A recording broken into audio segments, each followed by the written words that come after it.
A congregação santa pode sentar-se. Aleluia. Aleluia. Estou de uma certa forma emocionado quando ouvi este último hino. Aleluia. Que nos fez lembrar da renúncia, de deixar tudo para trás, abrir mão do conforto, abrir mão da família e seguir a Jesus. Glória a Deus, glória a Deus. Para deixar tudo para trás exige renúncia de fato. Quem quer vir após mim, a primeira coisa é esquecer de si, tomar a sua cruz e seguir a Jesus. E a irmã tem que cantar esse hino bem agora, para mexer com o meu emocional lá no fundo da minha alma, mas eu gostei muito. Amém?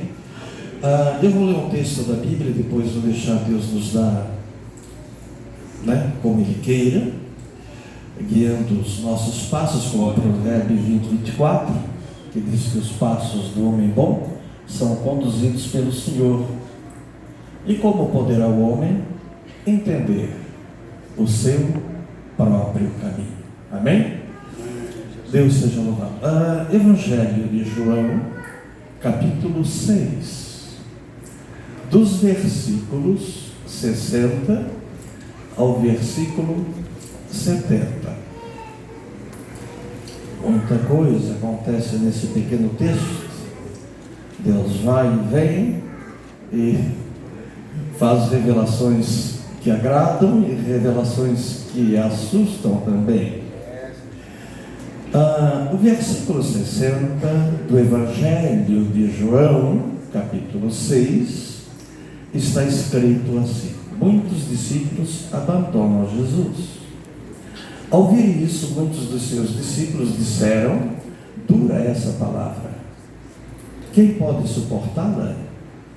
Sabendo em seu íntimo que os seus discípulos estavam se queixando do que ouviram, Jesus lhes disse: isto os escandaliza? Que acontecerá se vocês virem o Filho do Homem subir para onde estava antes? E o Espírito da vida, a carne, não produz nada que se aproveita. E as palavras que eu lhes disse são Espírito e são vida. Contudo, alguns de vós que não creem, pois Jesus sabia desde o princípio quais deles não criam e quem o iria trair. E prosseguiu: é por isso que eu lhes disse que ninguém pode vir a mim, se não ser, ou seja, a não ser que isso lhe seja dado pelo Pai. Daquela hora em diante, muitos dos seus discípulos voltaram atrás e deixaram de segui-lo. Jesus perguntou aos 12: vocês também não querem ir? Simão Pedro lhe respondeu: Senhor, para quem iremos? Tu tens a palavra de vida eterna, e nós cremos e sabemos que és o Santo de Deus. Amém? Amém. Deus seja louvado. Creio, Senhor, que esta palavra é do teu espírito, do teu coração. E eu estou aqui como teu instrumento para glorificar o teu nome e para a edificação dessa congregação. Amém? Queridos, desejo, antes de entrar no assunto, mencionar que estamos ali na Bélgica, é a capital da Europa, pois a nossa capital, que é Bruxelas, é a capital da Europa, e ali os assuntos do mundo todo são tratados ali. Eu estou na parte flamenga, onde falo o holandês, naturalmente quase todos lá falam também o inglês, e fui levado para lá para trabalhar com as comunidades portuguesas do mundo, porque nós temos milhões de língua portuguesa, de pessoas que falam português na África e em tantos outros lugares do mundo, e precisaria ter uma igreja para atender os imigrantes dessa área, ou seja, dessa língua. E Antes de ir para lá, eu não conhecia nada de Europa, já tinha lá um sobrinho que estava em Bruxelas, ali no Waterloo. O Waterloo é onde houve a última batalha de Napoleão Bonaparte. Ele ali perdeu a guerra para a Inglaterra, e meu sobrinho morava lá. E eu fui lá ver o que Deus tinha comigo, pois Deus falava com frequência. Dizia: eis que te levarei sobre asas por cima dos oceanos, para um povo que tu não conhece, uma língua que tu não conhece, mas vou te dar graça naquele lugar. E Deus fechou todas as portas aqui, de maneira que eu não sabia mais para onde ir, nem o que fazer. Então disse: vou ver o que Deus quer comigo na Europa. Chegando lá, fiquei triste, porque ali em Bruxelas eu não tive uma recepção muito boa, porque ele me recepcionou. Fui resolver ir atrás de um amigo na Itália. 3 semanas na Itália, me deu uma angústia terrível, e eu andando gritei.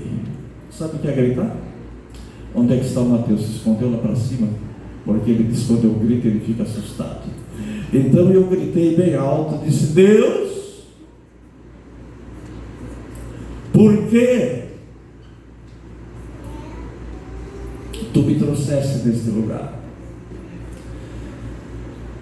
E abri meu coração para Deus. O que Deus mais quer é que eu, você, abramos o nosso coração e nos expressamos o que de fato nós queremos dele. Deus ama a verdade, porque Ele é verdade. Deus ama a sinceridade. Todos sabem que sinceridade é aquilo que não tem cera, não tem fantasia, não tem nada escondido, não tem barda, não tem manias, como estava o obreiro do Senhor aqui falando. Sinceridade é aquele que é sério, ele é o que é, ele nunca mostra aquilo que ele não é. Abriu o coração a Deus e disse: Deus, por que me trouxe neste lugar? No mesmo instante, assim que eu grito com Deus, o telefone toca. O pastor de Bruxelas disse: irmão, como está ele? Eu estou aqui. Porque eu liguei para o irmão, porque apareceu um lugar aqui para o irmão morar, e eu estava pensando que o irmão era a pessoa que Deus mandou para me ajudar aqui na igreja. Eu disse: volto agora mesmo. Peguei a minha mala, peguei um trem, fui até o aeroporto. Teria que, nunca se compra passagem assim imediata, é difícil. Fui até uma estação de bus, dava uns 14 horas de ônibus ali de Milão, né? Lá se diz Milano, de Milão atravessa a Suíça, a França, Luxemburgo, entra na Bélgica. E eu fui, tinha um ônibus, e no outro dia pela manhã eu já estava lá. Estamos ali há 14 anos. Porém, para sair daqui, para ir para lá, entra a parte difícil. Todos têm família aqui, né? Eu sei que a avó não gosta de ficar longe do neto, o filho não gosta de ficar longe do pai. E o meu pai estava precisando de cuidados especiais, tinha tido alguns AVC, e dependia de ser dado banho nele, alimentado, e ele preferia ficar na minha casa. Minha esposa é igual ao Heriberto, o sogro do Heriberto, o seu João disse que o Heriberto é o caminhão do que era mesmo, Márcia? Caminhão do quê? O caminhão da paciência.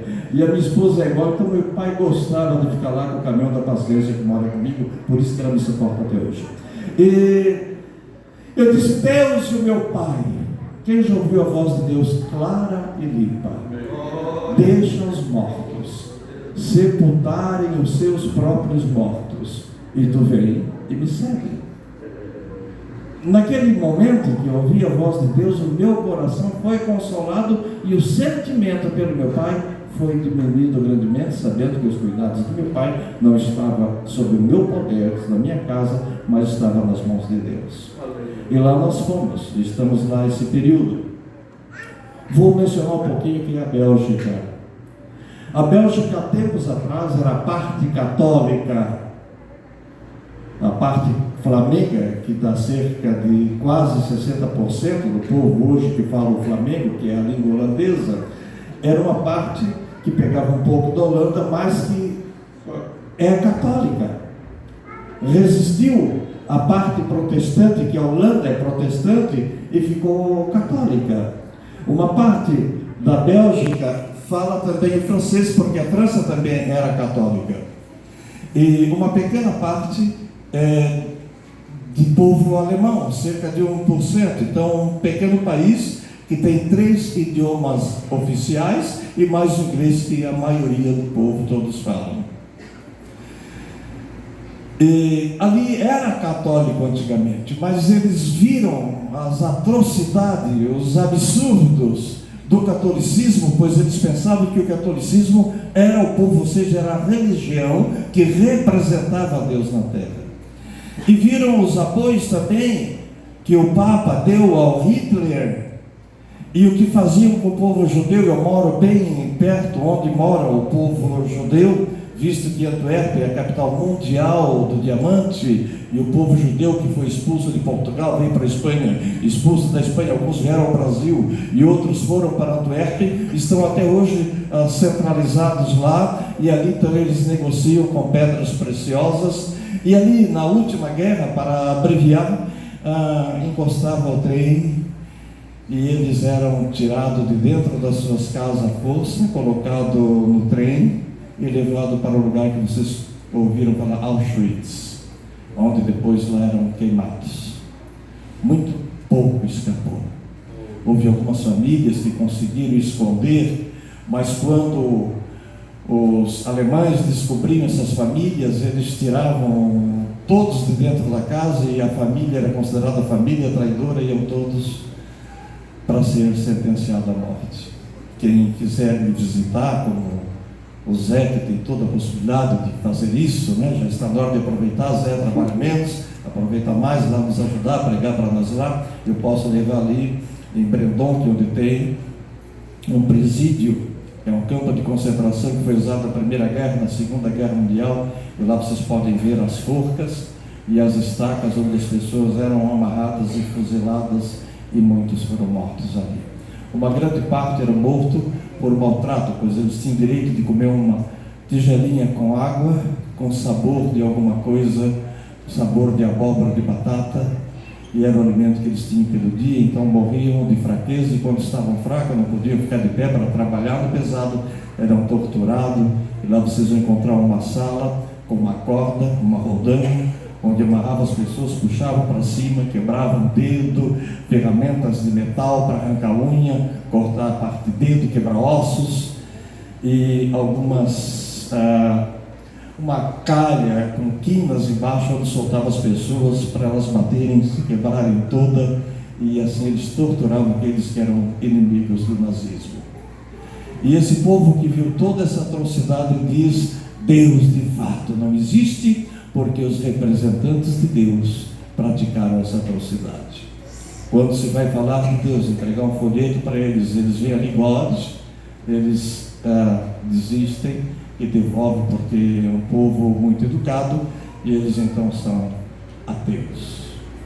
Existem os humanistas que fazem caridade, mas dizem não a Deus. E nós lidamos com isso, passamos aflições, angústias, e eu recebi 3 cartas do Estado me convidando a me retirar do país, dizendo que a Bélgica não precisa de pastores, mas prostitutas são bem-vindas. Recebe o documento com muita facilidade para ficar no país. Qualquer outra pessoa, outra profissão que o país precisa, que tem falta de mão de obra, é aceito no país, desde que saia do país de origem, como é o caso do Brasil, e lá então já entra com visto para trabalho. Mas pastores não. A última aflição que nós passamos, antes de entrar aqui nesse texto da palavra, é que o prédio onde tínhamos a igreja foi vendido, não podíamos comprar o prédio, visto que as igrejas que são de imigrantes são de pessoas que não ficam sempre. Elas vêm para arrumar a vida. Quando a vida melhora, o meu obreiro desaparece, a família desaparece, a igreja esvazia, a igreja torna a começar a encher, então fica nesse dilema, e não foi possível jamais a igreja ter condições de pagar salário do pastor, salário do obreiro. Isso não existe lá. Nós temos que trabalhar para isso e dar a vida por isso, e viver isso, porque nós temos um alvo, temos um propósito, que é almas e Cristo. Mas o prédio foi vendido. Sabe o que é angústia? Experimenta uma angústia semelhante, você ter um filho desse que você ama e um sequestrador sequestra e começa a mandar pedaços do corpo dele, fazer chantagem para você dar tudo que tem para receber o filho de volta. Você faz isso, não faz?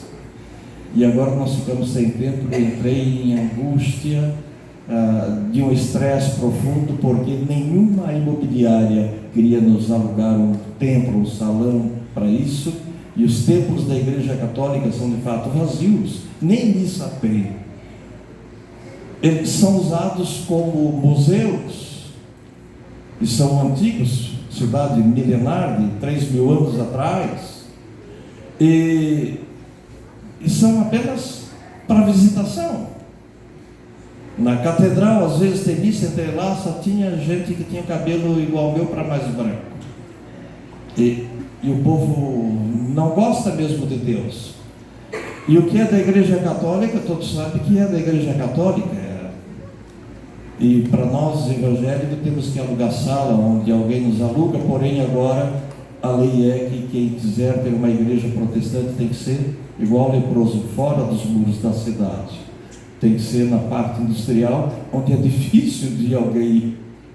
Nós temos pessoas que vêm do culto 60 quilômetros de distância, pegam um trem, pegam o metrô, pegam um ônibus e gastam algumas horas de viagem para vir ao culto. Então eu não poderia ter uma igreja no lugar onde dificultasse ainda mais.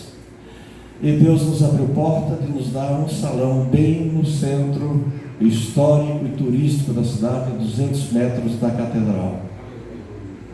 Mas junto com isso recebemos algumas cartas da polícia com ameaça de prisão, convidando a deixar o local, porque ali não era lugar para a igreja.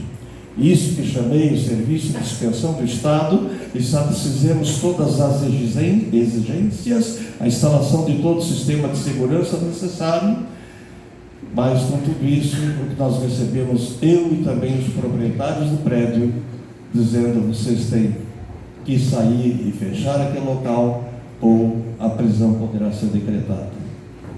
Quando a mulher e o casal proprietário estive lá, junto com o advogado, para fazermos o acordo de desocupar o local sem sabermos mais para onde ir, eu falei do amor de Deus para eles, e no fim estava o advogado chorando, a proprietária, e disseram: fomos fazer de tudo para ficar ali. Mas há 3 semanas atrás eu recebi uma multa de quase 2.000 euros, que vai aproximar 10.000 reais, e dizendo: porém, se tu pagar essa multa é só por tu ter ocupado espaço. Tu aí estás em processo. O processo contra ti não é cancelado, ele continua, e a multa pode ir até 2 milhões de euros. O que nós resolvemos fazer é apresentar essa letra a Deus e vamos esperar. Nós temos uma companheira, pois a nossa atividade não está limitada somente ali na Bélgica, mas também em Uganda, na África, também nas Filipinas, onde nós mantemos crianças que todos vocês sabem aqui, que às vezes nem pai nem mãe morrem nas guerras. E então temos lá orfanatos onde as crianças são colhidas, educadas, alimentadas, vestidas, e nós participamos. Pastor, e quem é que te ajuda? Quem lidera isso? É alguém que tem, quem sabe... Não, eu creio que não tem alguém que tenha esse conforto, que é essa nossa pastora amiga grega, que é da Grécia, mas estaria há 40 anos na Bélgica, o conforto que ela tem. Porque ela tem um marido tetraplégico, e ele nem a cabeça mexe. A gente tem que ajudar ele por a cabeça assim, quando ele cansa, quando dói, por a mão daqui, por ali. Ele era um grande músico, compositor, e Deus permitiu que aquela doença degenerativa, parece que a esclerose degenerativa, né?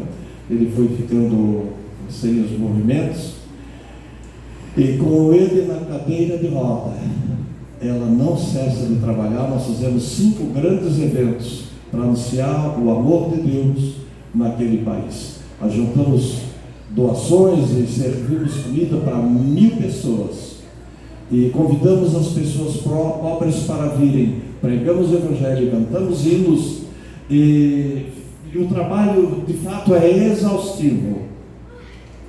O povo vem, o povo come. Eles ouvem a palavra pregada em árabe, ouvem a palavra pregada em francês, em inglês, em holandês, e não dizem nada. Depois você vai lá na igreja da própria pastora Eugênia, vai na nossa igreja e você não encontra eles lá dentro. E aí vem aquele pensamento que eu já tive muitas vezes: vou sacudir o pó da sandália e vou deixar esse lugar maldito. Quem já ouviu a voz de Deus muito clara?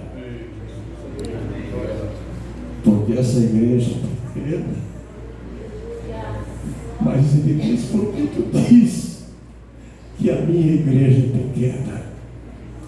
Se eu te coloquei aqui para cuidar de uma parte da minha igreja que está em toda a terra, e nós desistimos da nossa ideia e continuamos ali.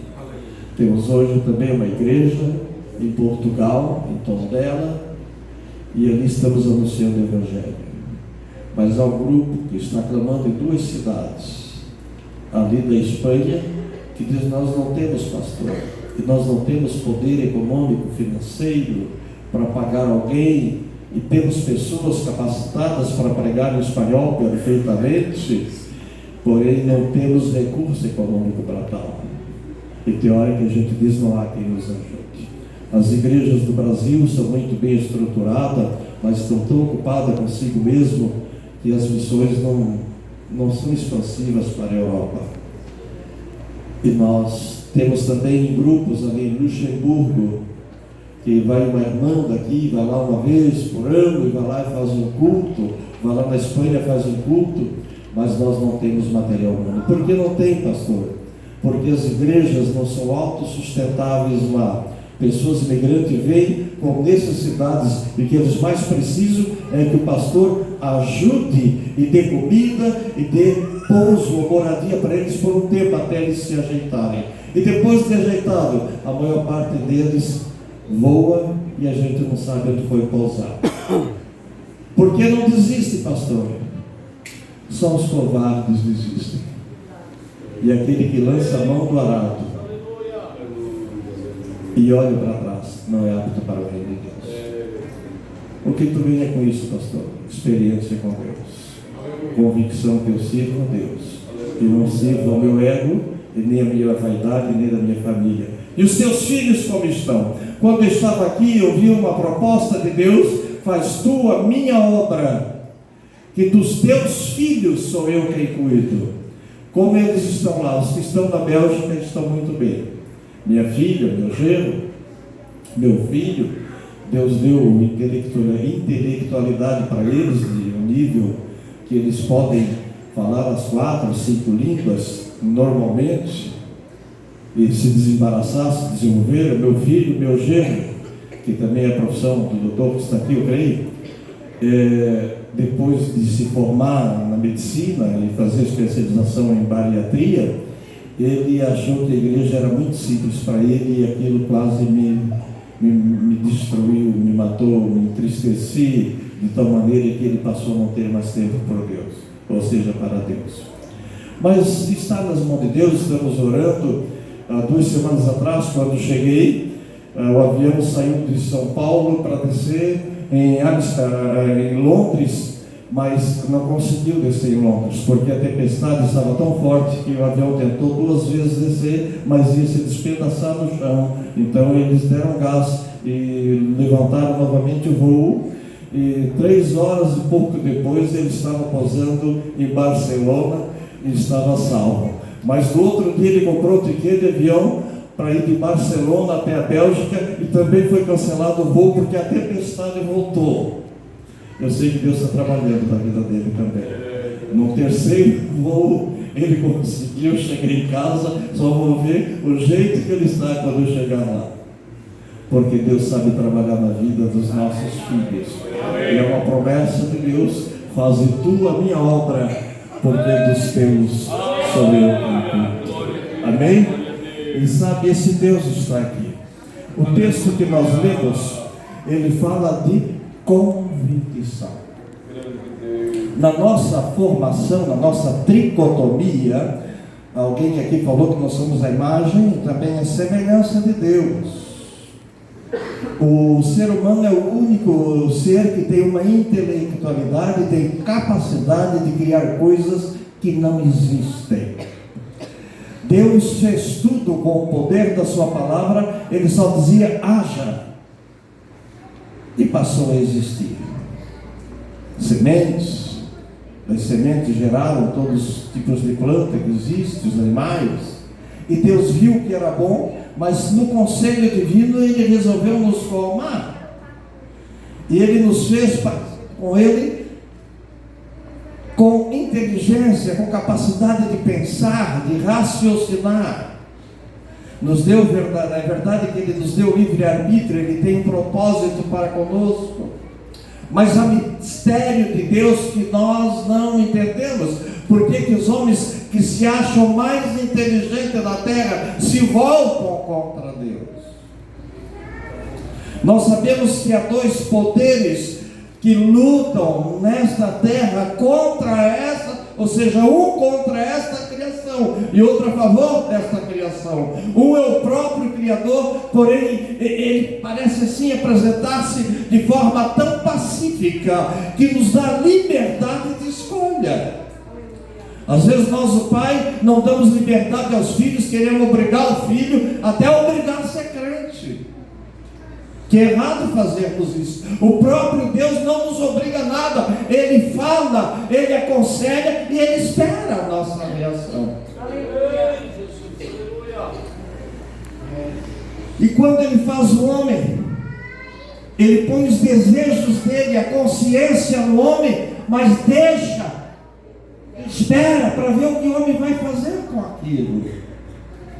Mas quando ele vê que o homem parte para caminhos que o aborrecem, ele, como ele é o Senhor, ele é o proprietário dessa vida, ele tem poder para desfazer o que ele já fez.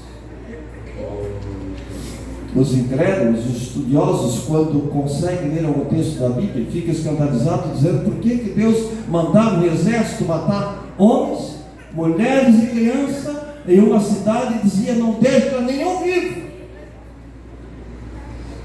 Por isso eles não aceitam a Deus e nem a Bíblia. Porque o Senhor é o autor da vida. Aquilo que deu certo continua a existir, mas o que deu errado, Ele tem poder para destruir, porque a vida é dele, Ele é o proprietário, Ele é o Criador. Nós temos sentimentos pervertidos, sem entendimento, sem entender os propósitos de Deus, como estava dizendo o nosso obreiro que nos antecedeu, dizendo, não importa se tu crê ou não, se tu conhece ou não, Deus importa é que Deus sabe quem tu és. Deus conhece a nossa estrutura, por isso Jesus falou aqui, eu estava lendo onde ele diz, porque ninguém pode vir a Ele, a Jesus, se o próprio Pai não se separar para ser de Deus. É Deus quem escolhe para ser dele. Mas é verdade que entre esses escolhidos, quando Jesus termina dizendo aqui, também tem um aqui que vai me trair, esse que vai me trair, esse é do diabo, esse é um diabo. Mas ele está falando de um ser humano. Mas ele está falando espiritualmente, do espírito que está dentro da pessoa. Quando o obreiro falou, tem pessoas que têm uma perversão de pensamento. Não diz, eu não vou lá na sede, eu não gosto de pastor, eu não gosto daquele que está lá. É pessoa que não se converteu ainda, não tem experiência com Deus, não tem convertido, ou seja, ele nem sabe quem ele é. Por isso tem uns comportamentos desequilibrados. Porque o cristão, ele se sente bem onde estão os filhos de Deus, porque o Espírito que está em mim testifica com o seu Espírito que eu sou exatamente igual a você. Amém, glória a Deus. Eu não consigo, no Espírito eu não me sinto nem um pouquinho inferior aos senhores e também não me sinto superior aos senhores. Glória a Deus, aleluia. Intelectualidade não altera o nosso nível espiritual em nada, nem diminui nem aumenta. Posição financeira também não. O povo mais feliz da terra é o povo mais pobre que tem da terra. Amém. Aleluia. O pastor está inventando. Eu trabalho com africano. Eles podem passar o dia todo sem comer, Mas tu bate o tambor, ele esquece até a fome, dança o dia todo e canta o dia todo. Na vigília do africano, nós, o branco, não dá para ir. Eles não têm hora de terminar, esquecem de comer, gostam, são felizes, são ricos, fazem até o trenzinho andando pela igreja, e o culto não é igual aqui, não. É um barulhão terrível que os belgas dizem. O povo africano, eles não têm hora para começar o culto. Aí o pastor lá, do nosso Sinodo Federal, dizendo, eles marcaram um casamento, nós chegamos lá, os belgas, tudo meia hora antes, 5 minutos antes, na frente da igreja, mas a porta está fechada. O pastor chegou lá para abrir a igreja 1 hora atrasado. E agora os caras vão embora, vai ter um casamento, ficaram esperando, 1 hora depois o pastor chegou para abrir. Imagina que hora chegou a noiva e o noivo. E a hora de terminar não tem. Aleluia. Porque na África, Aleluia. quando eles querem se entregar para Deus. Aleluia. Hoje eu vi um irmão que mora aqui bem pertinho, aqui assim, 500 metros longe, vem de carro na igreja. Que vergonha. Teve uma irmã, ela andou 100 quilômetros na África a pé. Levou os filhos todos. Porque ela tinha um missionário. Oh Espírito de Deus, aleluia. Quando ela chegou lá, embaixo da sola do pé não tinha sola, só tinha sangue, carne, e ela suportou a dor, porque ela disse, eu sou idéntica, e eu vou morrer, e eu não quero que os meus filhos fiquem sem Deus. E aquela missionária chorou desesperadamente. E foram tratados os pés dela. Porque ela queria Deus. O povo mais feliz da terra não é o povo que tem o que não tem. É o povo que sabe quem é. Que sabe de onde veio. Aleluia. Por isso Jesus estava vendo aqueles hipócritas, queria um discurso que ativasse o seu ego, que lhe desse vantagens, elogios. E ele resolveu falar a realidade do mundo espiritual, mas as pessoas não querem. Um dia eu fiquei muito irritado que uma missionária que eles me procuram quando vão ao Brasil, porque eles gostam de ir na igreja para pegar oferta, diz que é €1, vale mais, e já me entregou a mensagem, eis que estou te dando a chave de uma casa nova, a chave de um carro novo. Fiquei tão bravo, por acaso eu ando à procura de coisas, porque onde estiver o meu tesouro, lá vai estar também o quê? E onde é que está o meu tesouro? Aleluia. Aleluia. Pastor, tu ficaste muito rico lá na Bélgica. O último carro eu vendi essa semana para cobrir as coisas do banco, porque eu estou investindo muito em Portugal. Minha casa, eu troquei por passagem para ir para lá. E o que acontece contigo? O meu mestre, que me deu o exemplo, disse: as raposas têm os seus ninhos. É isso? Não, tem os seus covis. As aves dos céus têm os seus ninhos, as raposas têm os seus covis, mas o filho do homem não tem o quê? Porque ele sabia que casa que ele foi preparar para nós, essa casa que vocês moram aqui é provisória. Imagina que moram numa casa bem boa e quando vocês passam perto de alguém que está dormindo em cima de um papelão, como eu vi, passei em Porto Alegre essa semana, e é o que mais tem gente com papelão coberto e outro por baixo. Não passa nada assim na consciência. Aquele povo é inferior, a alma dele é inferior, ou foi a oportunidade que não teve que você teve? Aleluia.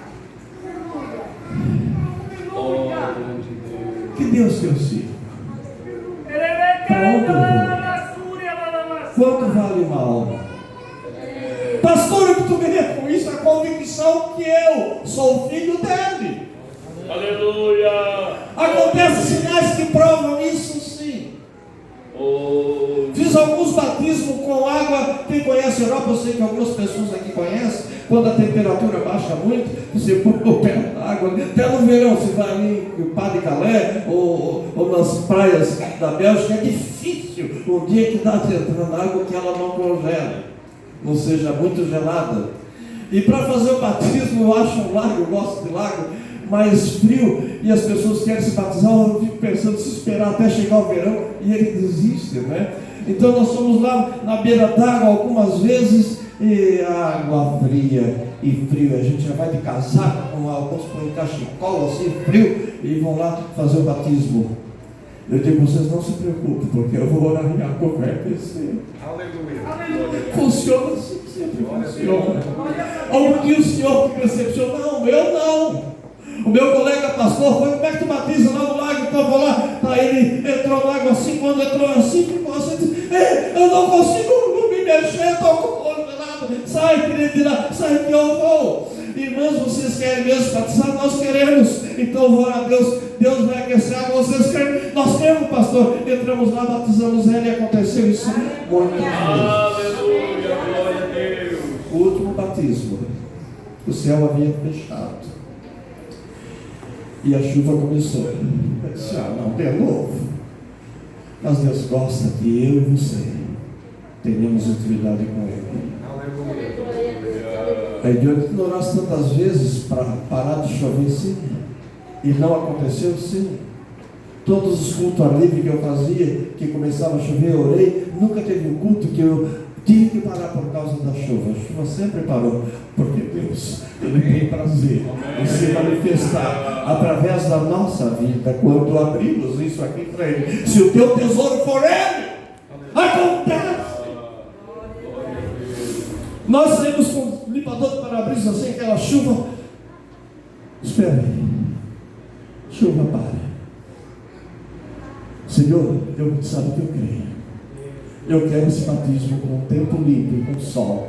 E quando chegamos lá no lago, a chuva sumiu, o céu se abriu, ficou azul, e veio os raios de sol e aqueceu o ambiente. E até a água dava até de tomar banho se quisesse, é proibido lá, mas fazer o batismo você pode bem rapidinho e tal. E fizemos o batismo, e eles olharam todos assim. Quando terminou, agora vocês se sosseguem, vão embora, porque eu pedi para Deus me dar o tempo até terminar o batismo. E depois, quando a gente estava indo para o carro e a chuva fechou tudo e veio de novo. Ele faz isso. Ele gosta de fazer isso. Aleluia. Ele tem prazer. Glória a Deus, glória a Deus. Deus pode o impossível. Pode. Ele faz o milagre, faz. Ele mudou não. A vaidade que nos matou. A vaidade que nos faz enfraquecer espiritualmente. Estamos aqui no Brasil. Eu não posso me esquecer de uma cena aqui no Brasil, de uma das viagens. Chegamos na casa do pastor Wilson, que deve estar pastoreando, eu creio que agora em Sombrio. Ele tem estado algumas vezes comigo na Bélgica. E lá nós fomos na casa de uma irmã que se chama Cálita, porém eu não conhecia. Encontramos ela sem nada de cabelo. Mas a medicina tinha dito que ainda podia sobreviver ainda até uns 2 meses. Porém eu não conhecia nada especial, só sabia que o mal que estava nela se chamava câncer. Encontramos lá mais alguma pessoa doente naquela casa e demos uma ordem de Deus para ela. Deus só está dizendo que você deve cantar, e que tu vai cantar, e tu vai cantar lá na igreja também. E quando orávamos por ela e sentimos alegria e começamos a cantar em línguas, ela começou a cantar também e não parou mais. A glória de Deus encheu aquela casa e eu voltei para a Bélgica. Uns 2, 3 meses, não sei quanto tempo, mais ou menos depois, eu recebo um e-mail e uma foto de uma mulher com cabelo muito linda e dizendo: estou cantando na igreja, porque daquele dia que comecei a cantar, Aleluia, glória a Deus. a leucemia que estava no sangue subiu. E o sangue que eu recebi foi novo. E depois não acharam câncer nem nos ossos e nem nada. Pastor, isso foi não, isso está sempre acontecendo. Aleluia. Mas não dá de nós ficarmos aqui até de manhã contando testemunhos. Em hospitais acontece muitas vezes. Para encerrarmos, em Nova Prata nós entramos no segundo andar do hospital e eles escutaram nós orando, chamavam hora aqui, hora ali. Hora aqui eu fui assim igual zigue-zague até no final daquele corredor do hospital. E oramos por aquelas pessoas. Outro dia pela manhã eu fui lá visitar. Fui no primeiro quarto, cama vazia. Um homem aqui. Fui no segundo, a cama vazia. No terceiro, a cama vazia. Veio a enfermeira me encontrar, pastor. 20 minutos depois que o senhor saiu daqui, carro, começou a se levantar da cama. Aquele não podia se mover. E disseram, eu estou bem, quero ir embora. E todos eles, pastor, não ficou um. E o médico veio ver o que se passava e deu alta e todos foram embora. Nós temos alguma mulher aqui que tem dificuldade de engravidar? Tem?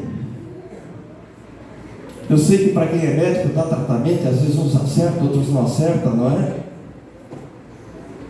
Mas isso acontece muito na nossa congregação e Deus nos tem dado este dom para mudar o útero, mudar o que precisa dentro. Uma dessas mulheres fazia uns 10 anos que não podia ter filhos e tinham tratado, é o homem, é o homem, ela. Então achavam que era ele, e ela então engravidou, porque Deus falou, dentro de um ano tu terás nos teus braços um filho. E aconteceu literalmente que logo depois da profecia ela já estava então com 3 meses de gravidez e estourou a apêndice. E eles tinham dificuldade ali de fazer cirurgia porque corria risco um ou outro.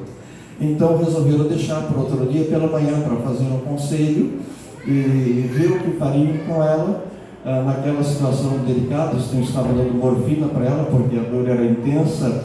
E subimos lá no hospital ali na Bélgica e quando erguemos a mão para cima, a mão ficou quente. E quando pusemos sobre ela, ela dormiu. E a minha esposa ficou ali um pouco, eu fui para a igreja. Quando eu cheguei na igreja tinha um homem assim bem mais alto que eu, que estava lá dentro sentado. E era uma terça-feira, culto de oração, o inverno da Bélgica. Quem conhece a Europa, parece que aquilo assim é uma treva de 6 meses, escuro e chovendo.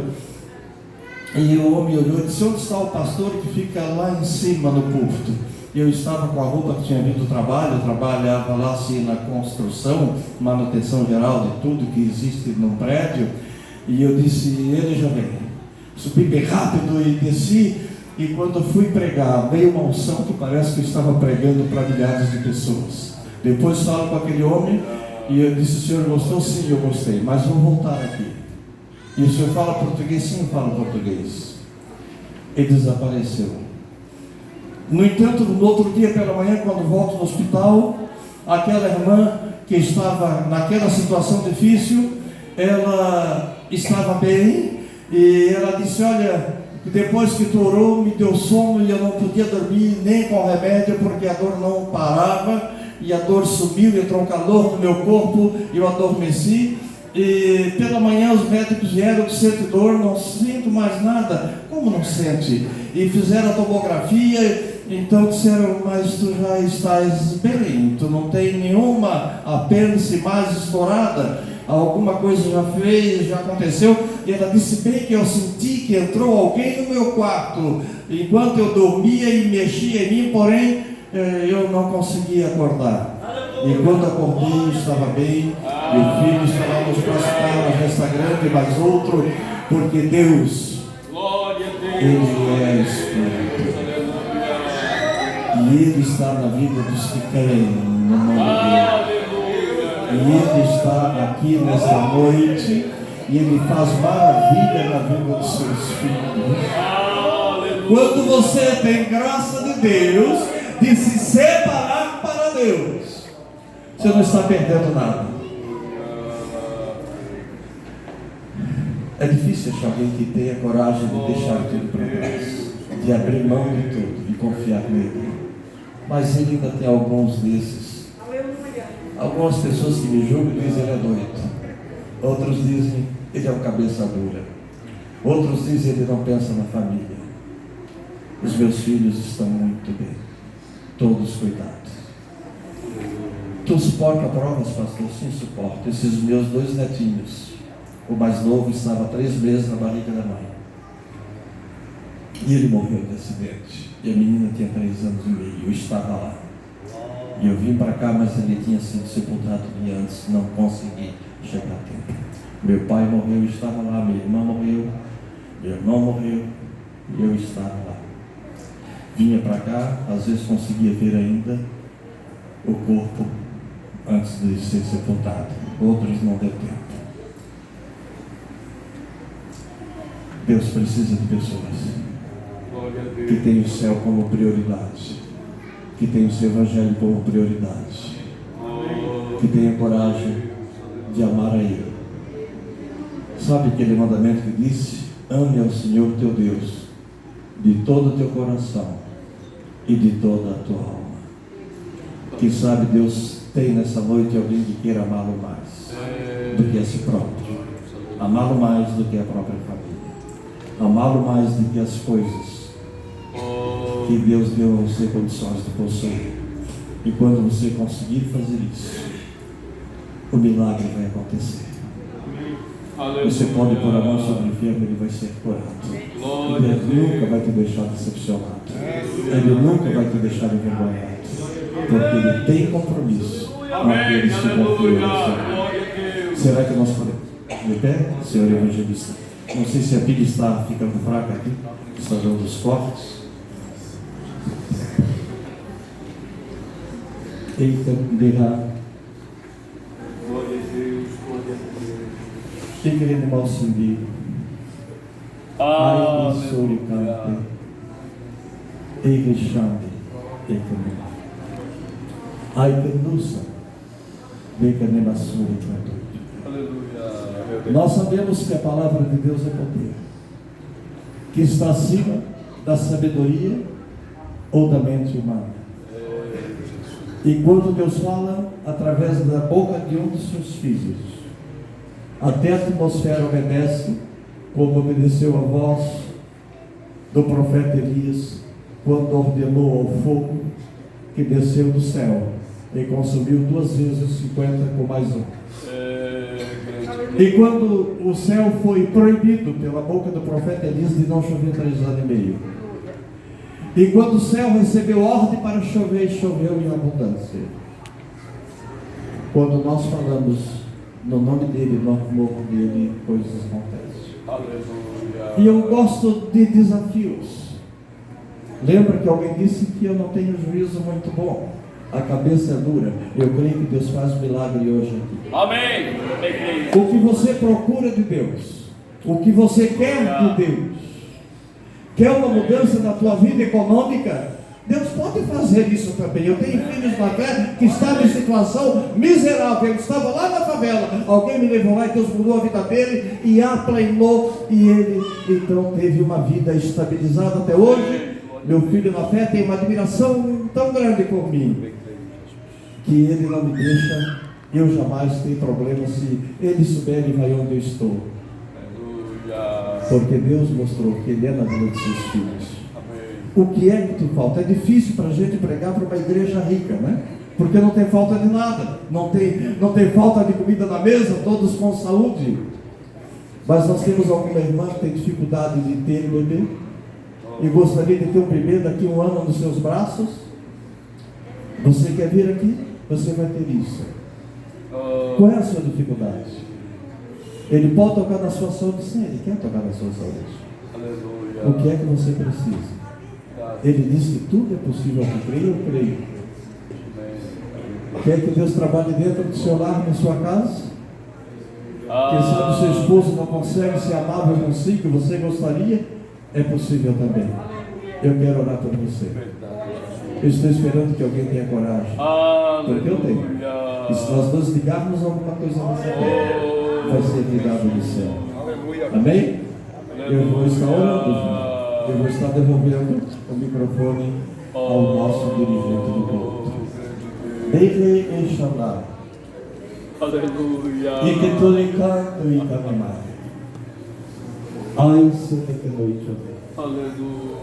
Tu Elisa, tantas vezes eu estive lá e não adiantou. Então não vai adiantar. Eu quero dizer para ti, Senhor, que é possível. Enganar a sua Aleluia.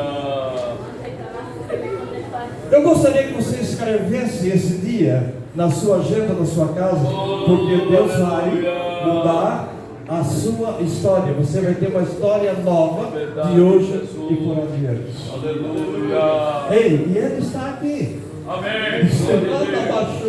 O Senhor está aqui. A alegria dele é mudar vidas. Você precisa ter testemunhos de intimidade com Ele. E eu creio. Foi Ele que colocou essa fé aqui dentro e eu creio. Aleluia. Ei de Aise e Namassúria. Eu sei que tu podes todas as coisas. Eu sei que da boca dos teus profetas vem palavra que vem de ti e elas não ficam sem cumprir cada ponto e vírgula daquilo que por ti é mencionado. Eu prometi esta igreja no teu nome que o impossível deixa de ser impossível e passa a ser possível neste dia. Esta questão judicial que o teu filho não sabe mais o que fazer com ela, eu sei que tu vai lá e tu muda este quadro hoje, porque eu estou pondo nas tuas mãos com a tua convicção, Senhor. Mostre ao teu filho que tu tem interesse e tem agradecido por ele. Esta tua filha, Senhor, estou tocando agora na autoridade do teu nome nesse ventre, neste útero, neste ovário, neste teu filho também, Senhor.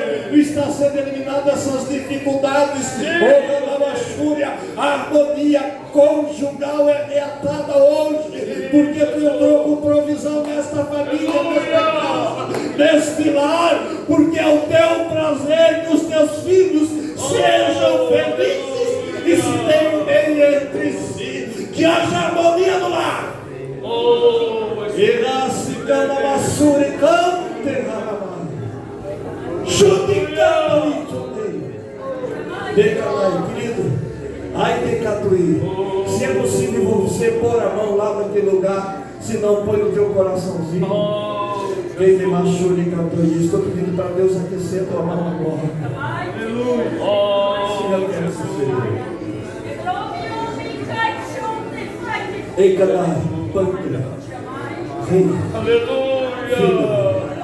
coração, veias, ossos, articulação, nervos.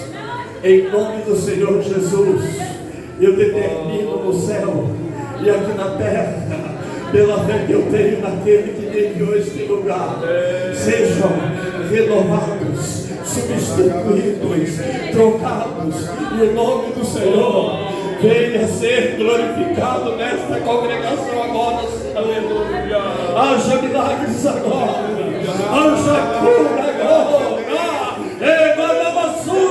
e o teu Espírito que enche esta casa agora, para a glória e louvor do teu santo nome, Senhor. Aleluia, aleluia. Ai, essa, Aleluia. dai que esse no ei, dai que churia, sente cá, chocani, ei, arasuria, chandei, e que na basura, dai que, aqui tu rani, chandei, aqui tu ricato. Ei, tem mais. Sai desse lugar, porque estou te desfazendo com o poder do nome de Jesus. Vai ser tudo e desaparecer na vida. Porque estou determinando a saúde para teu filho, em todos os âmbitos, Senhor, e aquilo que necessita. E a causa judicial, Senhor, Aleluia. Porque este demônio que foi pago para trancar, para dificultar, Senhor, estou ordenando que saia e torne para o inferno do inimigo.